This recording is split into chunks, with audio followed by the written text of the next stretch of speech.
What's good, everybody? So, as we all know, the new Spider-Man movie comes out tomorrow. And obviously, everybody, or I wouldn't say everybody, but a lot of people who are huge fans of the MCU or Spider-Man as a whole are going to be going to watch that shit. And I decided that the day before it happened, it would be the perfect time to unveil a new series I'll be working on called It's Rewrite Time, where rewrite time. There we go. Basically, the way it works is I'm going to be talking about books, movies, animated series, cartoons, etc.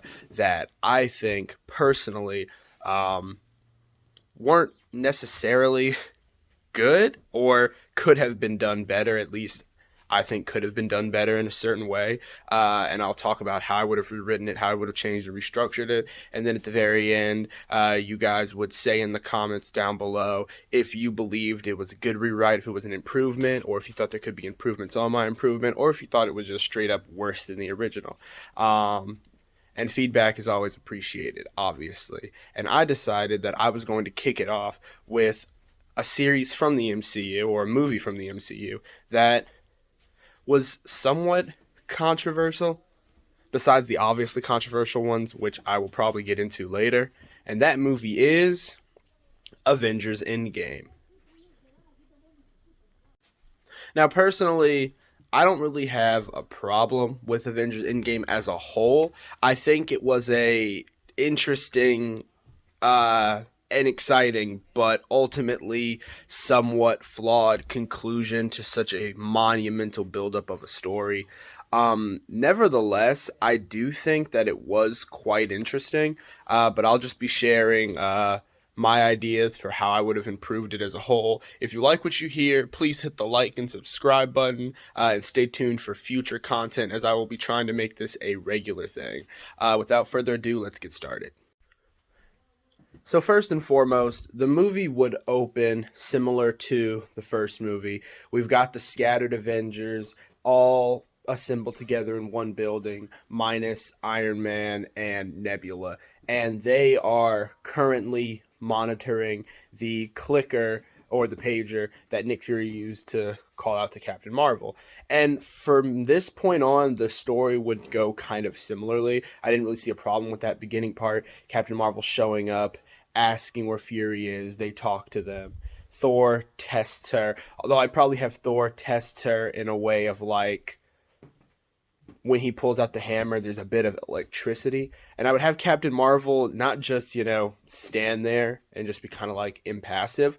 If she doesn't know these people and she's wary of these people, it would make more sense if when Thor does that in a threatening way that she's slightly on guard. She doesn't have to be scared, but if her eyes glue a little bit just to kind of show that she's ready in case Thor does try anything, that would still keep Thor's respect, but it would somewhat make sense for, at least I think it would make sense for someone who's been off world for so long that they don't really know everything.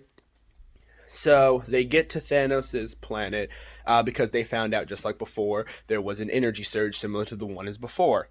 When they get there, they find Thanos with all but one of the stones, the Soul Stone. Similar to before, they grab him, they cut off his hand so he can't snap or anything, thinking that, okay, we got him this time. But once they cut off his hand, they're surprised when the Soul Stone starts to glow and his hand just immediately reattaches. They're confused, and when they ask him what the hell's going on, he says that he used the stones to destroy the stones, all but one, the Soul Stone, the stone that he couldn't destroy. Now they're confused at this, but Thor, angry, realizing that he used the stones to destroy the stones, they're all kind of like, you're lying. Now, I know Nebula had that line where she's like, my father is many things, but a liar he is not. That doesn't really, that wasn't really brought up in the other movie, so you could make this Thanos a liar. But if you wanted to keep Thanos telling the truth, then you could just replace that scene with him saying the stones are gone and that's it, and they just assume that they're destroyed. And that'll be explained later. I'll explain what I mean in a bit. But Thor gets pissed, cuts off his head. He makes the line of, oh, he's a sister. They all just look at him shocked. The head reattaches, And then Thanos looks at him and he just has this angry face as he talks about how he aimed for the head, and it just cuts right as he swings to go do it again. It cuts to years in the future, just like before. The scene, I did really like the scene when Iron Man showed up and he talked about how the threat came and Cap wasn't there. I did like that scene, so we're gonna keep that one. But then time goes forward as it did in the last series. Now we cut to the future. Ant-Man gets rescued. I do think setting it 2024 or 2023, I think it was weird when it's supposed to take place in our time at the same time. So I'd have it go just enough years to where it's the modern era. Although I guess that could cause some issues in and of itself, but be that as it may, if we have to do the future time skip, we'll do that. So the years go by, Ant-Man gets rescued, he goes to talk to the Avengers, and he finds, because of the quantum realm, his sense of time has been distorted. So when he shows up to find the Avengers, he's surprised to see that the Avengers are not the same as he left them. Thor is gone. Bruce Banner is still Bruce Banner.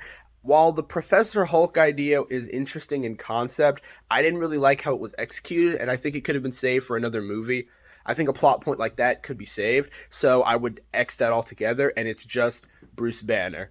Natasha is going around trying to look for Clint. She's been tracking him down, but Clint has been very clearly not trying to be tracked down, so it's created this issue where she can't seem to find him. Captain America is helping people on the micro level in that he's talking to person, going in person to people, trying to make sure everyone stays banded together as, a race, as a species, as the human race. And Iron Man is doing two things. He's trying to help people on a more macro level by, going around, donating, using his funds to help keep governments and nations not unfractured. But at the same time, he's also taking care of his family. He still has a daughter in this scenario and everything. So because of that, he is very much trying to repair what's occurred from the past. And just like in the original, there's this sense of loss as he constantly looks at the Spider-Man picture, wondering what could have been. Ant-Man sees the Avengers like this, and he begins talking to them, trying to get them, there's got to be something we can do, there's got to be some way to fix it. But the Avengers, he's still at that early stage. The Avengers, unfortunately, have pretty much given up. Rocket and Captain Marvel are out in space. They're helping people on other planets try to deal with the snap. I don't know why I said the crash. And War Machine is the person who's working on let's do this level. He's taken the spot Black Widow had when she was like, well, how are we handling the earthquake under sea, etc., with Okoye and everything. As time goes on, Ant-Man decides, I'm going to go talk to Thor. Thor is not just going to sit there and do nothing. And the Avengers all kind of share this look, like, that might not be such a good idea. But Hulk, aka Bruce, says if you're going to go talk to Thor, then you're going to need backup. So he goes with him. When they get there to New Asgard, they find a place that's completely changed. New Asgard is full of, it's sort of reminiscent of the combination of a Norse settlement, but with more like modern tech. And you just see several Asgardians doing a combination of farming and fighting. Like, you've got the farmers, but you've got the fighters constantly training. It just shows Valkyrie as they're walking through, or as they're walking towards it, they can hear Valkyrie's voice, but they can't see her. But when they get close, two guards step in front of them and say that none shall pass. Ant-Man is confused. He says, no, it's okay. We're Avengers. We're friends of Thor. They don't budge. None shall pass. They repeat. When Ant-Man tries to take a step forward to explain, one of them pulls out a sword and swings it at Ant-Man, forcing him to shrink before his head is taken off. Bruce Banner kind of, snaps saying, what the hell is wrong with you guys? And they just draw their weapons and get ready to attack again before there's just a sound, a booming sound like thunder. And Thor, they stop immediately, stand at attention, and Thor walks up. Thor looks pretty much the same as before. The only difference being he seems a lot more gruff. His beard's slightly longer. You can tell that he's kept it clean but not shaven, and it's the same for his hair. The armor he's wearing is a lot more reminiscent of a Viking warrior god, but also a king. So he looks like royalty. They immediately stand at attention, and they wait for him as he walks by. He looks at them, he nods, he asks what they're doing here. Ant-Man says he wanted to talk. He looks at him for a moment, up and down, says he doesn't recognize him, and when Hulk, kind of like, or when Bruce, I keep referring to him as the Hulk, when Bruce says, vouches for him, he looks at Bruce, he calls him Banner, says, you haven't changed, and then Bruce just kind of has this look of like, that's not true. But he doesn't say anything. And so he invites them in.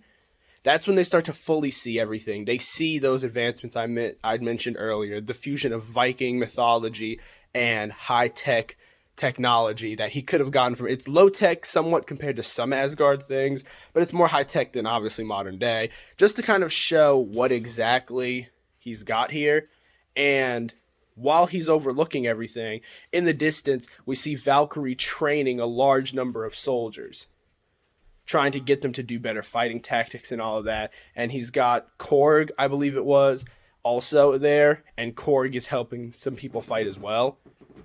And gone somewhat is the happy, friendly Korg we see from before, albeit very sadly. And when they get to Thor's place of residence, it's huge. And you can tell it was once a former home, but he's completely changed it out to be more like a castle. And when they walk in, they're just kind of like, what is this? And he's like, this is New Asgard. This is my home. And that's when they see that the look he gives them isn't one of a friendliness or a look of, hey, it's good to see you guys again. It's just a look of, what are you doing here and what do you want? And this will bring me to the point, one thing that they did that I didn't really like. I wasn't a huge fan of Fat Thor. I thought that Thor becoming this like big dude who's super depressed, who just eats hella cheese whiz, drinks beer, and plays Fortnite was really weird in terms of character change. And I get that it's a possibility given his repeated failures, but I thought that going the other route would be more interesting and be a bit more consistent with Thor's character growth. So in this instance, Thor has had enough. Thor believes that his lack of action in so many instances is what's caused so many problems.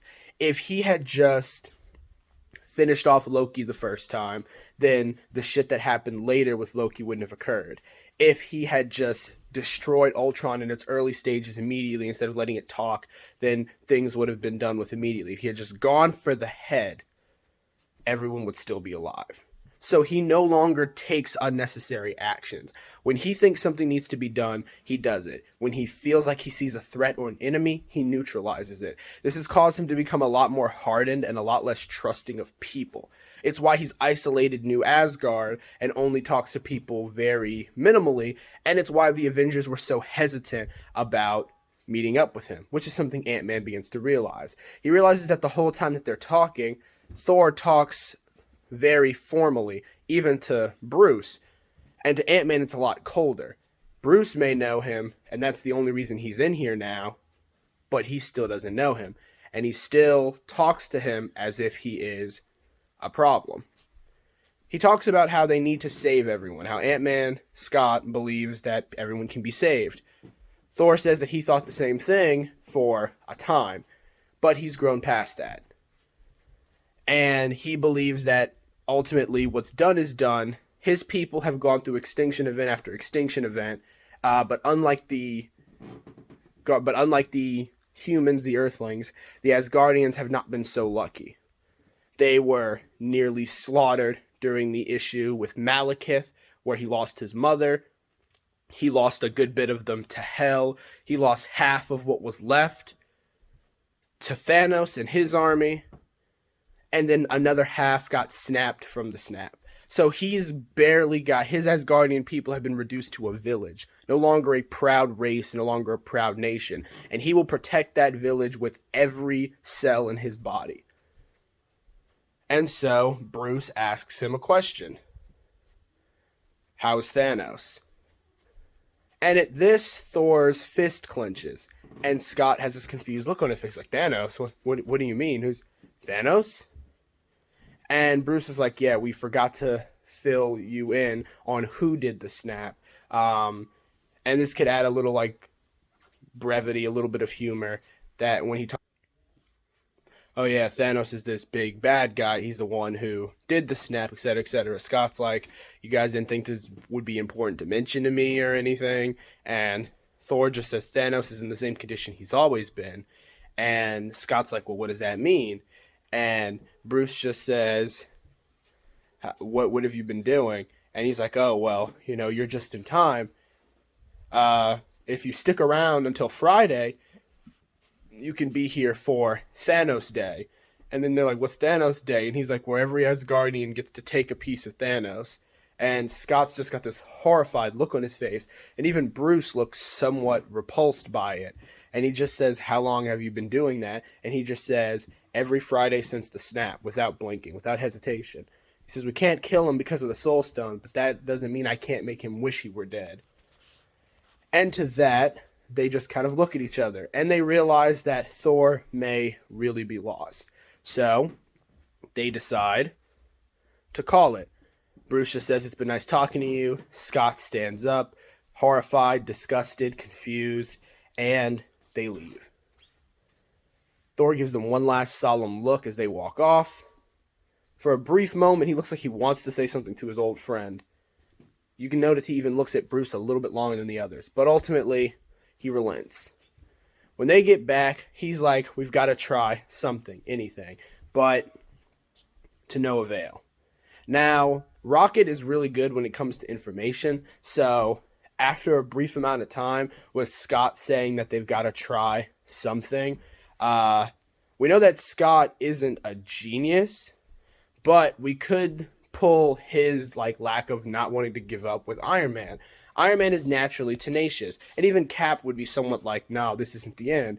But we could say that Iron Man finds something out with the help of Rocket and Nebula, who have been scouring the universe for him, especially Nebula, who has been a beacon of, we're not going to give up here. Nebula finds out from some sources that one of the stones is still out there. Everyone's confused. Thanos said the stones were gone. Nebula says all except one, apparently. And then that leads them all to this conclusion. Iron Man starts thinking. His brain starts racing. He says, think about it. We know that, according to what you guys said, Wanda's plan was to destroy, or the plan was to have Wanda destroy, I shouldn't say Wanda's plan. The plan was to destroy the stone using Wanda's power. A power similar to the level of the stones can destroy the stones. But the fact that the Soul Stone couldn't be destroyed means that it's possible that even that power was either not destroyed by Thanos or something else was done. And they all begin to look at each other, and they come to a realization. What if Thanos didn't destroy the stones? What if he scattered the stones? And this could lead into something really interesting, because I think that the time travel bit, while interesting, ultimately was not useful. The thing with time travel is you have to be extra careful to not screw up the timeline at all. You cannot, because if you run the risk of messing up what happens in the time stream, then you ruin your whole movie, or you screw up your whole movie really badly. So time travel is just something that I personally wouldn't touch, at least not until I'm at a higher writing skill level. So instead, I would just exit altogether. Rather than traveling through time, this would follow a travel through space as they go to rapidly collect each of the Infinity Stones, save for the Soul Stone. Once Nebula finds out about Vormir, or remembers Vormir from everything that they had talked about, the Avengers all gather together, or what's left. They suit up and they go. Hawkeye and Black Widow still go to Vormir to figure out a way to separate the Soul Stone from, since that's where it came from. The others go to Scatter to get each other's stone, and things go on. After they get the stones, They bring them, and similar to before, I do think while pretty much everything would go the same as before, the teams are split up. Each of them goes to different parts, different regions, to gather the stones. They may run into a few alien, like you. They may run into an alien dictator who's got a stone, and they have to trick to get it from him. Or they may run into someone who has no idea what they're in for, and they just collect the stone from them. It seems almost too easy. Then Hawkeye comes back without Black Widow. They find out, just like before, that the only way to get the stone was to sacrifice something of importance. He sacrificed Black Widow. And obviously we would show this, but for length's sake, I'm just going to tell you, yes, he sacrifices Black Widow. We find out now that he doesn't have the Soul Stone, but he now has the ability to remove the Soul Stone from Thanos as someone who is sacrificed. So they decide to go get it. So they do. As they're traveling back to New Asgard, they confront Thor. All of them. They tell Thor they need Thanos. They need to take the Soul Stone from him and set things right. Now Thor is all for this. He looks at them. He's annoyed that they didn't offer to take him. But when they mention that he had no intention of helping them, he begrudgingly agrees and goes with them. Now when they go in, Hawkeye mentions how he's the only one who can go and take it. He goes up to Thanos, and he has this angered look on his face. This is the man who snapped away his wife, his daughter, his kids. Just like before, I know I forgot to mention this beforehand, so I just want to add this in here now. But Hawkeye still would have gone the same way he did beforehand with the Ronin issue. So I will say, if I don't mention something explicitly happening that isn't changed or retconned by the changes I've implemented, assume that I'm keeping it the same as before. Unless it's a major event, then I will say, oh, I'm keeping that the same. But yeah, just assume that if it doesn't get retconned by what I said, such as, Hawkeye being Ronin, etc., it still occurred. With that being said, they get the Soul Stone, and as Hawkeye takes it, Thor gets ready to swing his weapon. But when he does, he's stopped by Cap. Now this causes confusion. Hawkeye looks confused. War Machine looks confused. Iron Man looks solemn. Ant-Man doesn't say a word. They're like, what are you doing?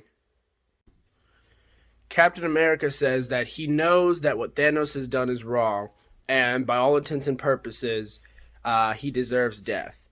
But he's had the death that he's deserved every week for years. And it was one thing when Thor was doing it to get some sort of solace or some therapy.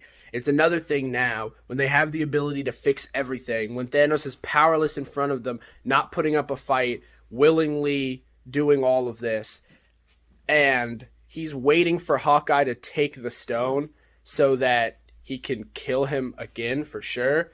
Thor says it doesn't count because it wasn't permanent, but Cap steps in front of him and says, when is the line drawn where we go from being heroes to murderers? And when Thor says, we're the Avengers, I'm going to be avenging everyone who he killed, that's when Iron Man steps in and says, but if we bring them back, there's no point in avenging. And for the first time since before Civil War, Iron Man and Cap are on the same page. The problem is, Thor is having none of it. But he just looks at them silently. Iron Man goes over, and he offers Thanos the same thing Doctor Strange offered Thanos. The stone for your life. Now, just like before, this kind of comes full circle, with Iron Man feeling like once Thanos was given the stone, he could have just killed them all, but he stayed true to his word. So Iron Man, in a way, is sort of like debt repaid. So, boom. He gets the stone, and that's the end of it. And then Thor goes to cut off his head. And when Thor goes to swing it, Cap steps in with his shield, and he blocks the swing, and then gets sent flying in the process. When he goes to swing again, Iron Man rushes and blasts him. The repulsor rays that he's had being upgraded by some technology that he got from Rocket. We can also use this time to show off Iron Man's new suit. It's like his nano suit, but it's been juiced up with technology that Rocket has let him use or stole, along with, technology from Nebula, and he actually manages to knock Thor back, but only briefly. Thor immediately kicks Iron Man into the wall. When he does this, Black Widow shoots her stingers, but they don't do any damage. She tells him to stop, and he's like, "Are you on their side?" And she said, "No. I have." She brings up the red in her ledger. She brings up how killing Thanos is just going to add a bit more red, especially since he's already been killing others, and she has no problem with killing him. But she's learned from Civil War. She's learned that in times like this, the Avengers need to be united. They need to come to a decision.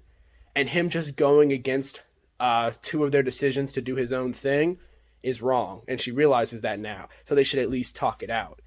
He says he's done talking. Talking and waiting is what killed half the universe, and he's not going to do it again. So when Natasha goes to stop him, he flicks her. And that flick carries enough force to send her flying. She hits against a table, she starts coughing, and Bruce runs up to her. He sees that Nat is injured, and Thor keeps walking.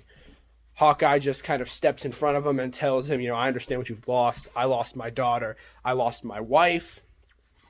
But maybe we should wait, at least until we know the snap is successful. No one knows more about the stones than Thanos, and if something goes wrong, we'll have no way of fixing everything that's been done. And Thor looks at him, disappointed, picks up Hawkeye with a single hand, and tosses him aside. And when he raises his axe again, Cap and Thor interfere once more. Cap and Iron Man interfere once more, attacking him. This starts a mini fight between the Avengers, with all of them going up against Thor, and this kind of shows the power that Thor has. At one point, Thor gets so engulfed in the fighting that he doesn't even, and this could be a slight nod into Thor's rage, which he has in some comics, and Thor is just, he's tunnel visioned. And because he's tunnel visioned, he doesn't even notice when the attack he was about to send almost kills Nat. He's so focused that when he swings his axe, it swings with enough force to where Nat could die, but he doesn't recognize it. And then there's a rumbling. His axe gets grabbed before it can swing down. He kind of is curious as to who could stop him, and he looks to the side, and he sees the Hulk. The Hulk just glares at him, says Hulk smash, punches him in the face, actually manages to knock him back.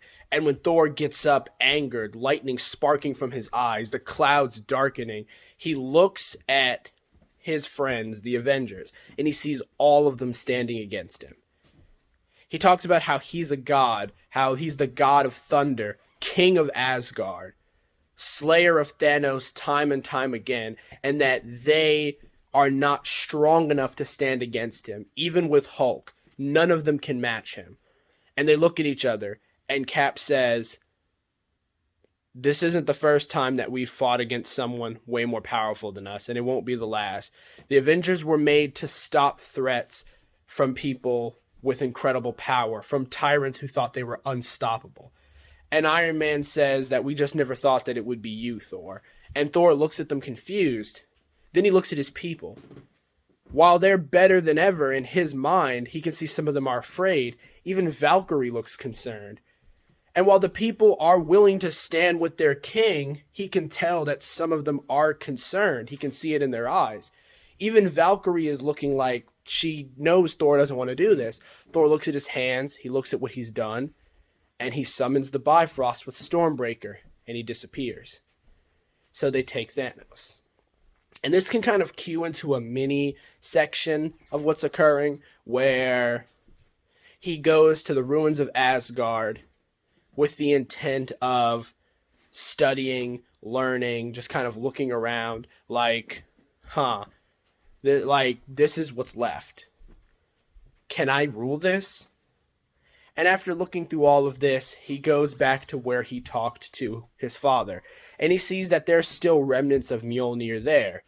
He decides to take those remnants and bring them back to the dwarf to reforge Mjolnir. The dwarf warns him that while he can reforge Mjolnir, it will take some time, and that the Mjolnir that he reforges will be pretty much the same as the old one. Even Odin's enchantment will still be on it. He even says, would you like me to remove the enchantment? It will be difficult, but I have the capabilities. And Thor says, no, leave it. And so he does. And after he reforges the hammer with the enchantment, Thor goes over and he grabs the hammer and he can't lift it. He has all this power, all this strength. Stormbreaker has made him stronger than ever before, but the hammer won't budge. Frustrated, aggravated, angered, he leaves. He goes back to Asgard. He studies throughout the ruins. He thinks about what he did wrong, where he went wrong.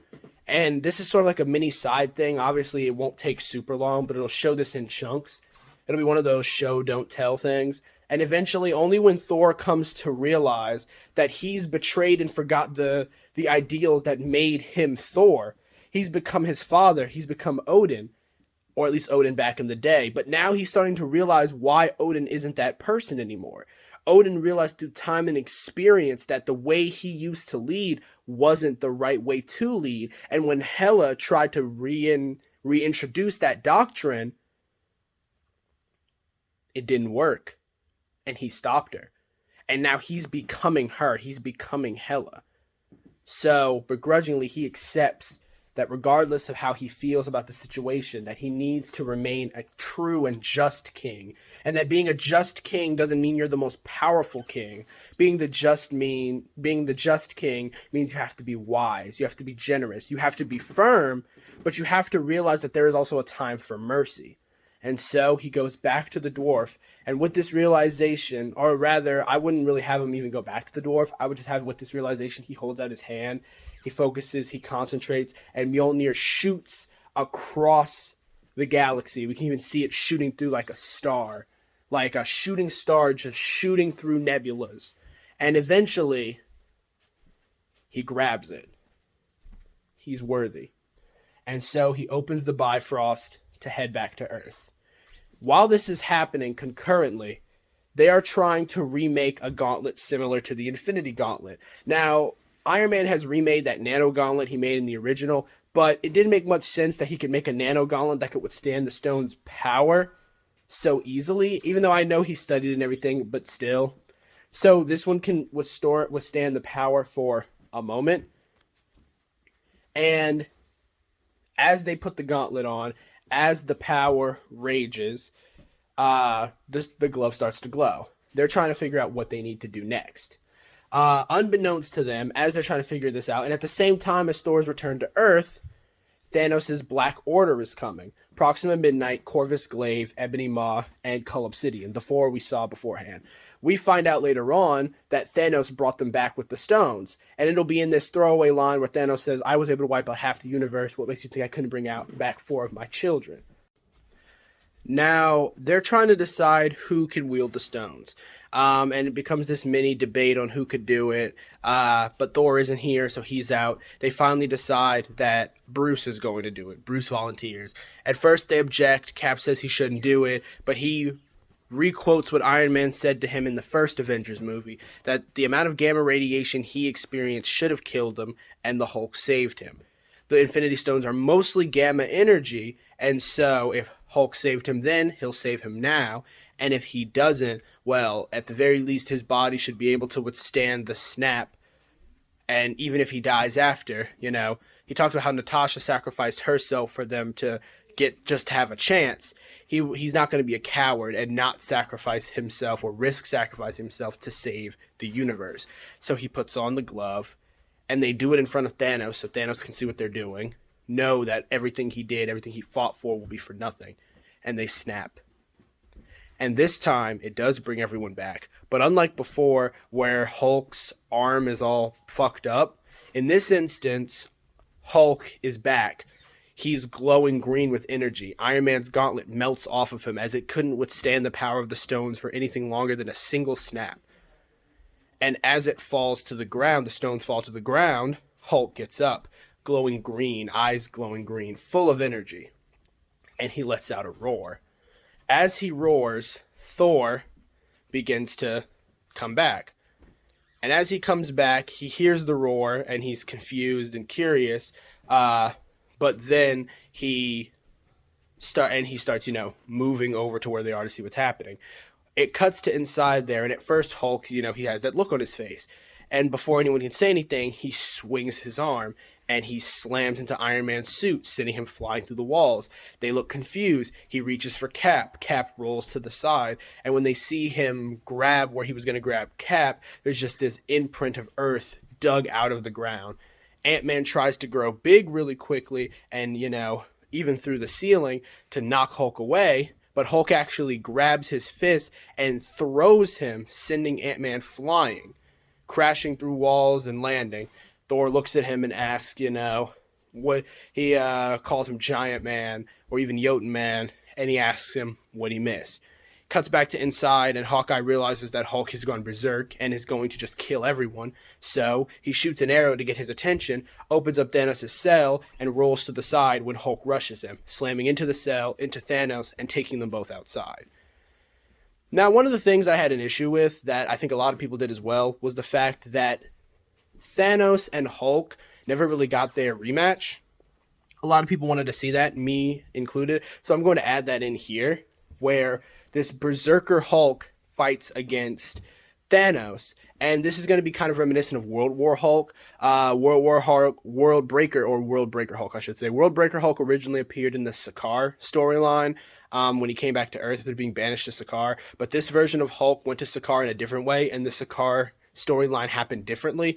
Because of that, this version of him will be doing something different. So, yeah.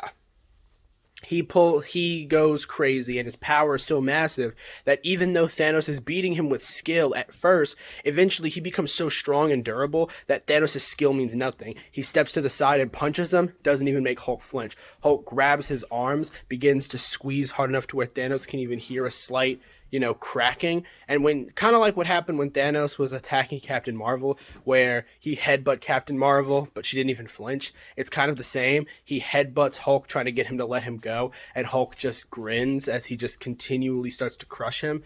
And it's at this point that they think, he's going to pop him. And they want to stop him, but Thor stops them first and said, he asks what's going on. He sees this. When he sees Thanos getting his ass kicked, he can't help but laugh. And when one of them tries to step in, he just says, let him have his fun. The same thing that was said by Ebony Maw that he would have overheard when Thor watched Hulk and Thanos fight the first time. And as he's beating his ass, before he can finish him, an energy beam hits him and sends him flying. They all look up and see a gigantic Chitauri ship. Iron Man looks at it and it has a really quick flash of the ship that he sent the nuclear missile to. And he sees another one of the same size as Chitauri begin pouring out. Thor sees this, and with a single swing of his lightning axe, wipes out hundreds of Chitauri in an instant, disintegrating them and destroying the ship in one go. He grins and says, I'm not the same man from before, only for more ships to pour from the sky. Or rather, at least more than one. We'll say 3-4 more ships. He sees this and he gets ready to do something until he hears Hulk roar. And because Hulk is so berserk and tunnel vision so much, Hulk rushes them. The first person he sees is the lightning, and from the lightning is Thor. So he rushes Thor. He and Thor end up fighting. As more Chitauri start pouring from these ships, Iron Man and Cap realize that they need to take out Thanos and protect the Infinity Stones. So he sends the rest of the Avengers to go deal with the stones. He's like, call for assistance. We need to bide as much time as we can. And Iron Man clicks a button, and bam, hundreds of his Iron Man suits start coming out. He reveals that he prepared for something like this just in case. And so his suits begin to engage the Chitauri. The dogs on the ground show up, and just like before, we have this cool scene where Hawkeye is killing them. Okoye is on her way. Captain Marvel, Rocket, and Nebula hear the distress signal, and they start going back. We can even have a scene cut where their ships are going, and Captain Marvel just flies up, her eyes glowing. She shoots out to go help, while Thor and Hulk are boxing in the background. Eventually, Thanos decides that this time, when he gets the stones, he is going to snap away only the Avengers and their allies. Because I didn't like the whole "I will destroy the universe" thing. Like, I will shred it to its last atom. It was kind of like he kind of went back to being cliche har villain. And I liked the intrigue that Thanos brought, the honor that Thanos had. So I think the honor of him being like, you spared my life, I spared yours. When I get the stones, I'm going to snap only the Avengers. I will leave your families, I will leave your children, as a congratulations for what you have done, but I will snap you all out of existence. Iron Man and Cap decide to fight him themselves. They're not going to let that happen. And so it turns into a fight between all of them, where all of them decide, let's do this, and the two of them fight. This makes sense in my opinion because Iron Man and Captain America are pretty much the pillars of the MCU. They represent the MCU as a whole. It's why so many storylines of the shows after this focus around the aftermath of things from them. So I think it would make sense thematically that the two of them are the ones who fight Thanos. This way, everyone's also got their pound of flesh. We've already shown that Thor could kill Thanos over and over again, implying he's stronger than Thanos. And Hulk just beat Thanos' ass, so Hulk got his pound of flesh. Now we have the two strongest Avengers fighting each other, Hulk and Thor on the side. And I know people have said, the whole Captain Marvel Scarlet Witch debate of if they're actually the strongest, but we'll get to that in a second. So while Thor and Hulk are fighting in the corner, and Cap and Iron Man are fighting Thanos, with Iron Man putting up a really good fight with his new modified suit, and Cap using, his own agility and the training that he's been doing in preparation for this as a way to even the odds, Ant-Man is helping the Iron Man suits with the army, Hawkeye is protecting the stones, and then she pulls up. Proxima Midnight, who snuck through the back. She comes in and she duels Hawkeye. Now, Hawkeye is inferior in strength, but he's able to hold his own. Now, we know that Okoye and Black Widow, when they fought Proxima, they managed to win. But that was with the help of Scarlet Witch. This time, when they fight her, they actually managed to, he's slowly losing. If you wanted to swap her out for Corvus Glaive, you could, but I think Corvus Glaive is a bit of an overkill. We see that he's more skilled than Proxima and probably stronger considering his fight against Vision and his fight against Cap. So I think Proxima is perfect. She's strong, but not too strong. And eventually she gets the upper hand on him and she kills him. But when she does and she pulls the sword from him, she notices he's not dying because of the Soul Stone. She realizes she can't separate it from him. Similar to Thanos, he's become its wielder and only Thanos can take the Soul Stone from him. Which I think comes full circle, and we know that the Soul Stone seemed different from the others. Just holding it or having its energy didn't seem to cause any adverse side effects. So I think it would make thematic sense if once you've paid the sacrifice, the Soul Stone will let anyone who's willing to pay that price get its power. Unlike the other stones, which need a powerful physical body to be used, the Soul Stone requires a powerful will and mental body. And I think this works as well because we don't really know what the Soul Stone did. Like in the movie, they don't really say what it can do. The Space Stone, it manipulates space, it teleports. The Time Stone, Eye of Agamotto, Dormammu have come to bargain, all that good stuff.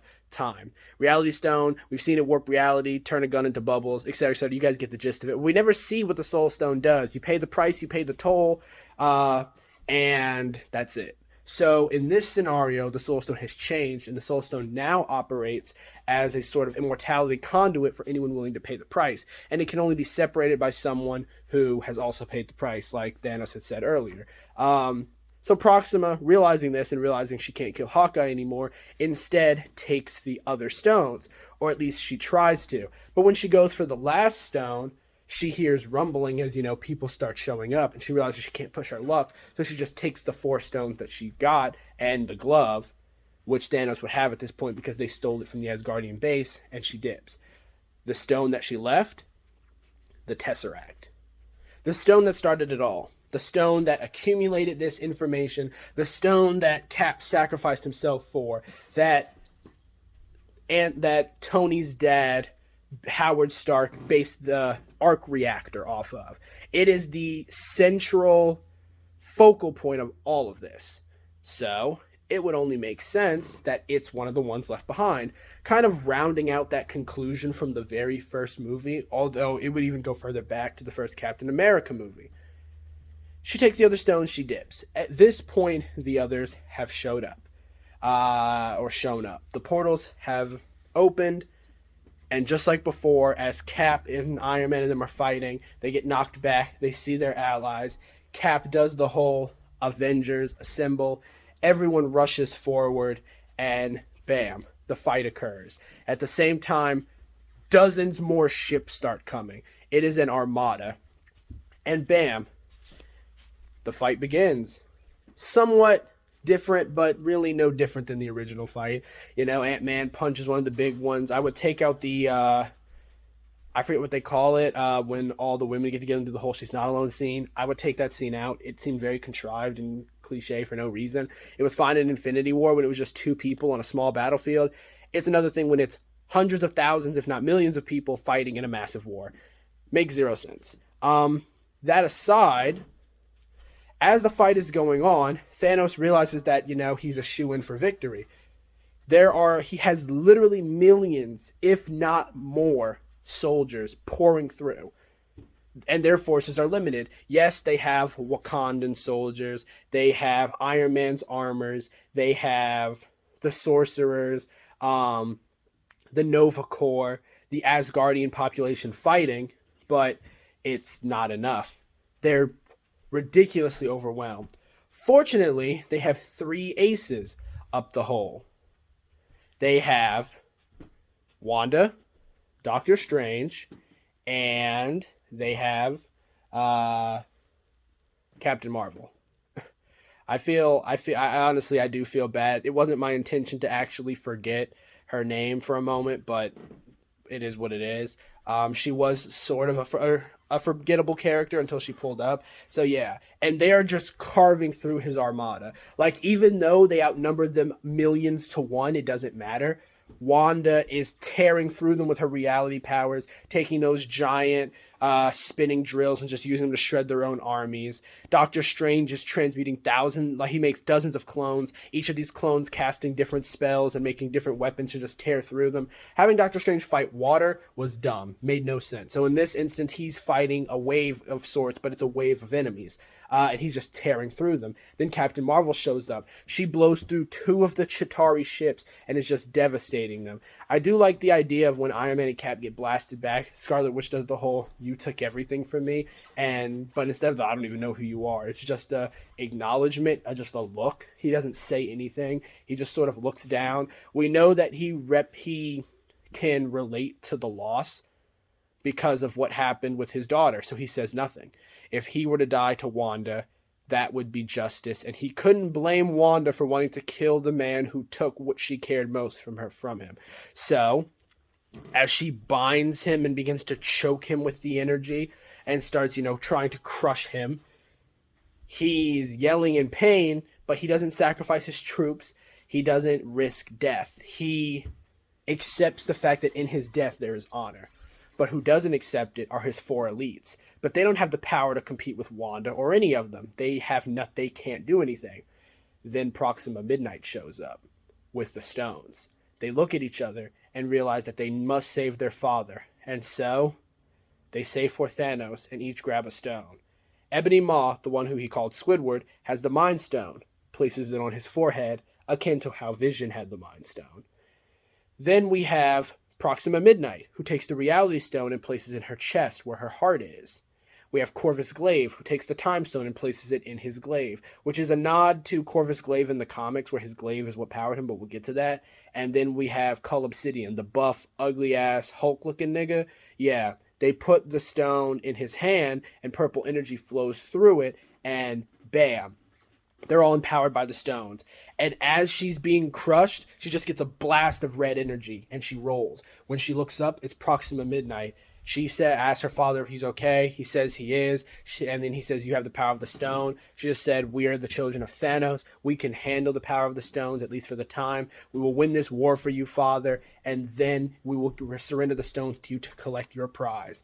He nods as she rushes over and fights Wanda. Wanda wants revenge. She's hard-focused, full-powered this time. And so they begin to duke it out. At the same time, as Doctor Strange is tearing through the armies, he casts a powerful spell with the whips, only to watch his energy whips stop and bind back over him. He looks, and there's Ebony Maw, floating again, holding out his hand.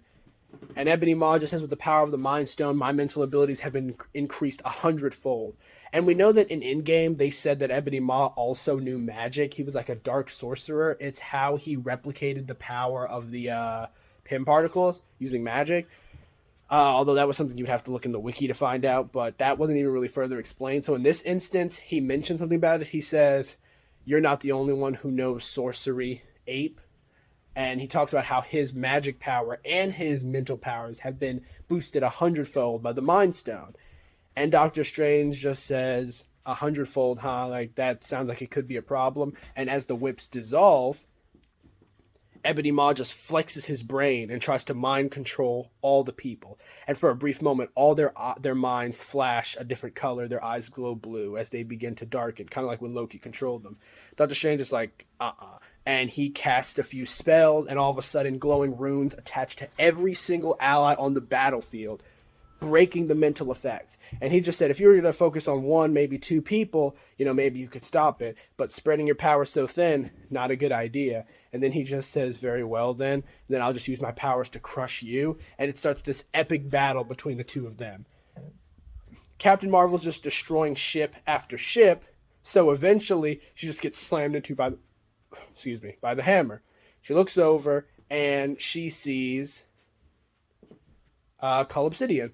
Cull Obsidian then rushes her, and the two of them get into this epic battle. We saw in Endgame that the Force of the Power Stone had enough power to knock Captain Marvel out, but this way Captain Marvel gets an actual fair fight. Like, she's not strong enough to beat Cull Obsidian anymore, so she starts blasting him with the energy beams, flying around him, hitting him. But whenever she gets close and he hits her, it does damage. At one point he hits her so hard, blood starts coming. There's like blood on her head as she gets sent flying. Like, this is the first time she's been pushed since she got her powers, and she is losing. Cull Obsidian is weaker than Thanos, or he was. So Cull Obsidian is used to fighting battles against stronger opponents. Even though he's this big hulking monster, he knows how to fight. He has battle experience. She has power, but no experience. And so, as they duke it out, he's winning. Likewise, Thor has finally subdued Hulk. Just in time, too, because as he goes to start tearing through some random soldiers, with Hulk now unconscious but still in Hulk form, he sees Corvus Glaive carving through armies with ease. At one point, Valkyrie goes to stop him, and the two of them are fighting. He blocks her attacks, avoids her moves. She manages to do a spin where she stabs him through the heart, but when she pulls her blade back triumphantly, she gets stabbed through the back. She looks down where she got stabbed, and as he pulls out the blade and Valkyrie drops to her knees, he spins it and the wound closes. Now, in the comics, Corvus Glaive's ability was that as long as his glaive was intact, he couldn't be killed. So I thought that we could kind of pay homage to what happened with Doctor Strange and the comics simultaneously by having the Time Stone be stored in the glaive, and every time he's killed, the Time Stone rewinds the death. So unless you can destroy the glaive completely without it, just repairing itself, you can't kill Corvus. After he does this, Thor goes to fight him, saving Valkyrie and telling her that she needs to, she's like, I'm fine. He's like, no, you need to go get some medical attention or at least patch yourself up. She says, I'm an Asgardian warrior of Valkyrie. I'm not going to get patched up in the middle of the damn battlefield. And he just kind of, chuckles. And he's like, all right then, do what you need to do. I'll handle this. The two of them fight. Corvus makes a remark about how because Thor is so injured, this will hardly even be considered a match. Thor kind of laughs it off, and he says something along the lines of like, you're right, this isn't going to be much of a match. Even in my weakened state, I'm still the strongest Avenger. And so the two of them duke it out.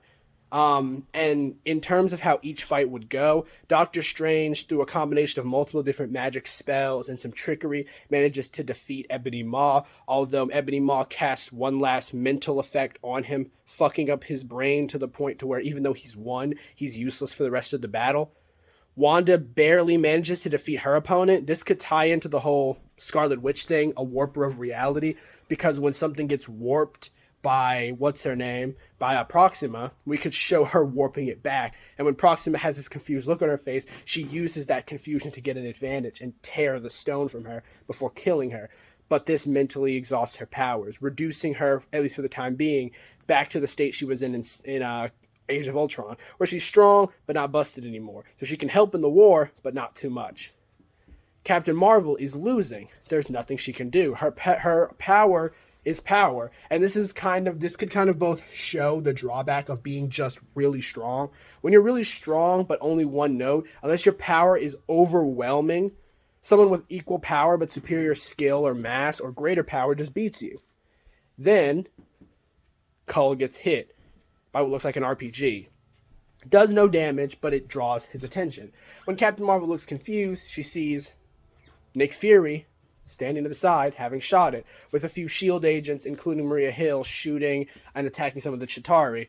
And when she says, Nick, what are you doing here? He says something like, did you think that I would come all the way out here, that there would be this big old war with the Avengers and the end of the world? And what, was I not supposed to show up?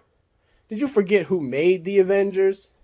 She makes some remark about how she's been out of commission for long. She didn't even know who the Avengers were when she pulled up, and he's like, oh, well, someone didn't do their homework. And, Cull gets mad, and when he rushes Nick, she slams into him from behind and shoots him off.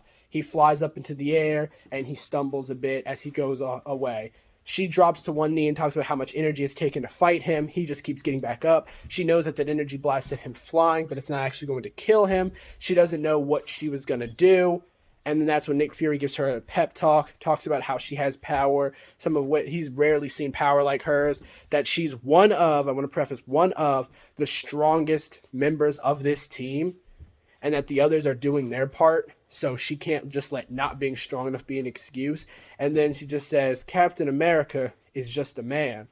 He can be shot and killed, but he's out here fighting an alien, tyrannical god. Iron Man is just a man in a suit, but he's fought against beings you'd never believe.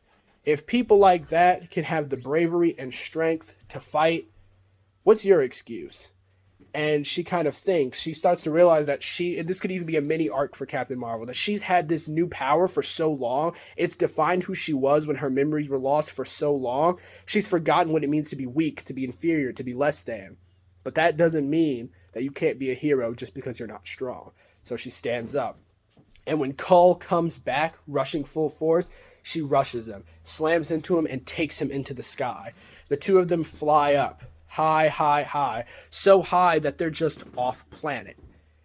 As they're in the space and he's just punching her, hitting her so hard that blood is flying, you can hear bones cracking as he's squeezing her side. She lets out a yell as she goes binary and just explodes in such a massive amount of energy that it lights up the entire sky. It looks like a mini star in the distance.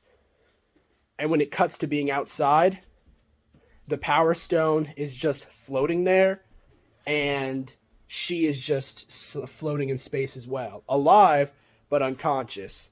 Fury's kind of like, Carol, you okay?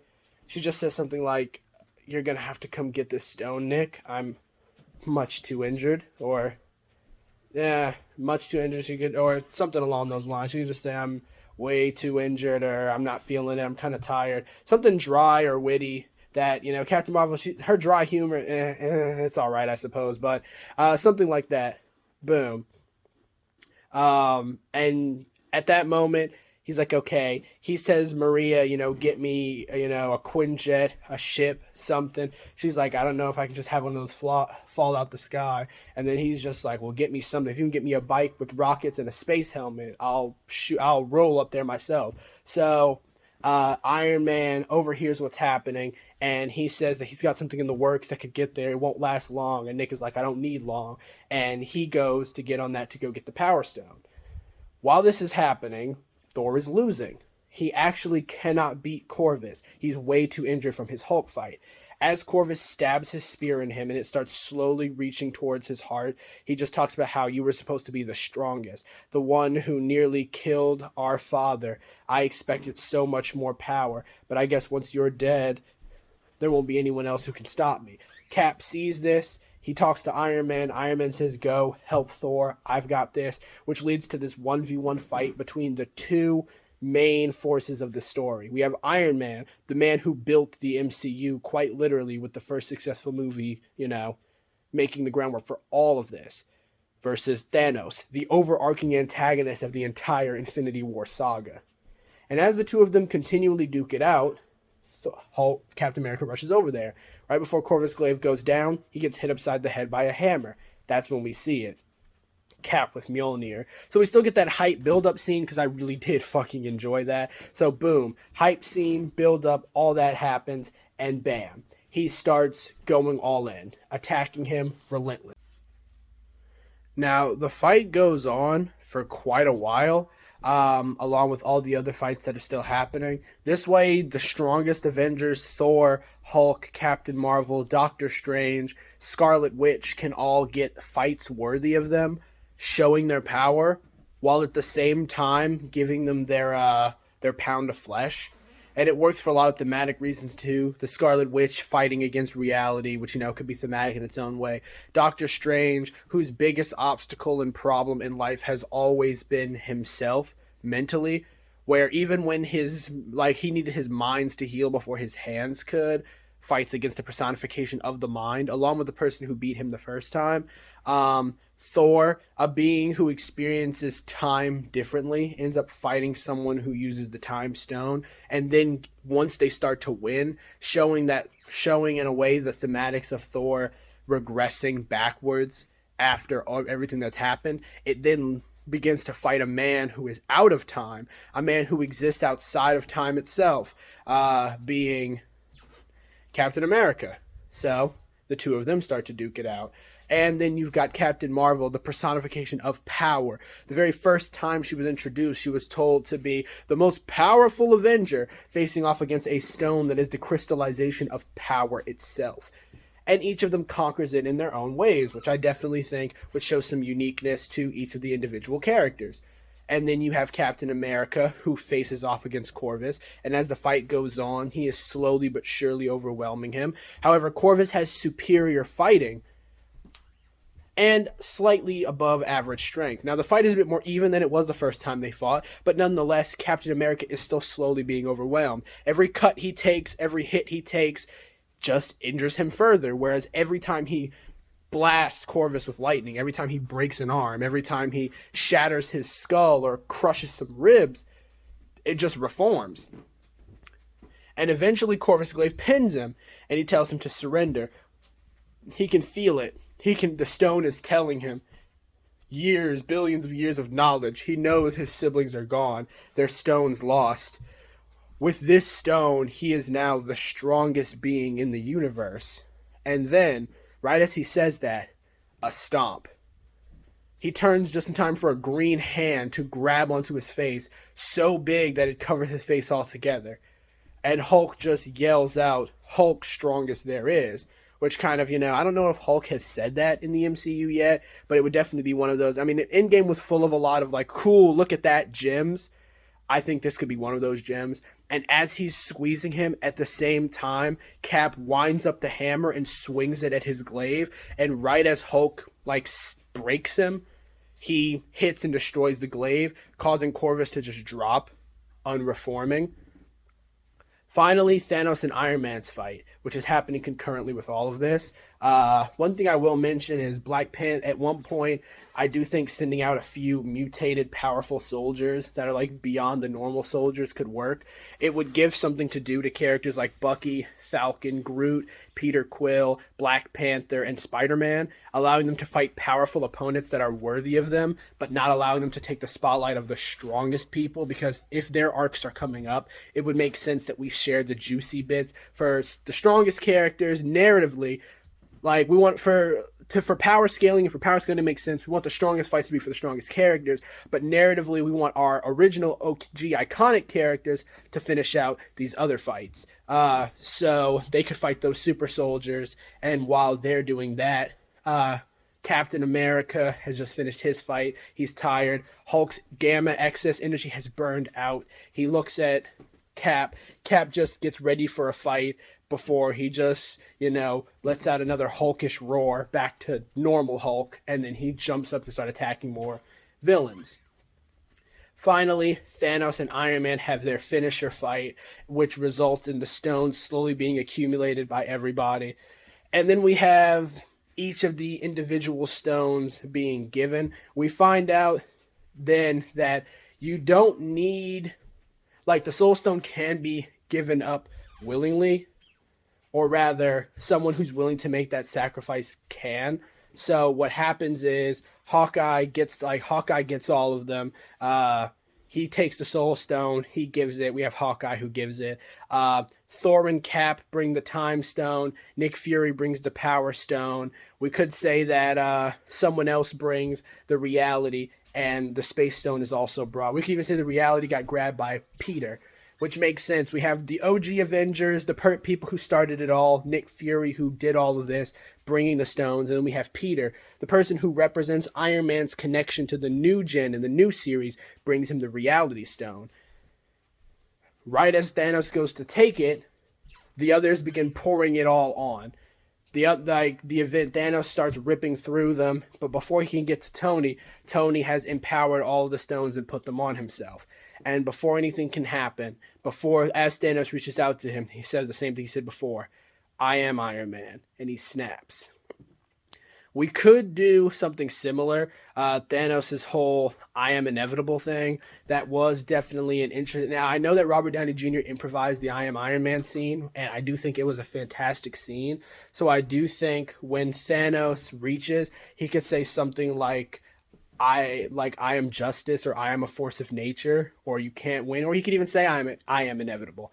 And then Iron Man ends with I am Iron Man, and just like in the original, snaps, everyone dusts, just like in the original as well. Thanos accepts his defeat, just makes a look at Iron Man, and right before he dusts, he just nods, a nod of respect, a nod of someone who wanted to win and believed they could win, but ultimately lost to a superior person. And as he fades away, he just closes his eyes in acceptance. And then from that point on, the rest of the movie would go as planned. They would have the funeral, although this time, and I cannot stress this enough, the funeral would be bigger, and it would be for two people. It would be for Iron Man, and it would be for Black Widow, because they did Black Widow hella dirty with no funeral, and they gave her that booty-ass, small little gravestone in Black Widow. Hell no. The two of them have big monuments representing both of them. It could be two statues, a statue of Black Widow, a statue of Iron Man, both in gold, both standing in the middle of New York City. Then we have a smaller funeral at Iron Man's cabin. This is where the real bodies are, a secret location where no one knows where this is.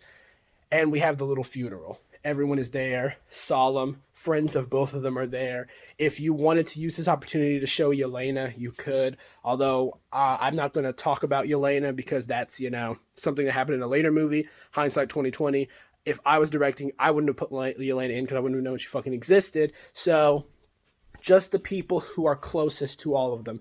Everyone is here. Everyone gives their respects. I did like that deleted scene where everyone kneeled. I know that they took that out to, stop the bloat time. And I feel like my movie might have been a bit longer than the original. So I guess I would have to cut that scene too. If it wasn't, I'd add in all of them kneeling. Then going to the funeral where they all stand and pay their respects. Cap goes back in time. Or at least he did in his. But see, that doesn't make sense anymore, because there's no more time travel, and it's the same thing with the stones. Now, at this point, Captain America would still exist in my MCU. He would just be someone who now pays homage to Iron Man, which works because he could work as a rallying symbol later on. We could have Cap decide to retire, or we could, if you have to get rid of Cap, or if you think Cap needs to go, then obviously for Falcon and Winter Soldier to happen, I think we could just save Cap's death for a later saga, and then have Cap still be Captain America until a bit later. But I'll talk about my issues with the Falcon and the Winter Soldier on another video. But the point is, Captain America decides that they are going to work the Avengers the way Tony would have wanted, and in honor of Tony, they are going to make sure that the Avengers now go galactic. So if anyone in any galaxy, on any planet needs assistance, the Avengers will be there. And then fade to black.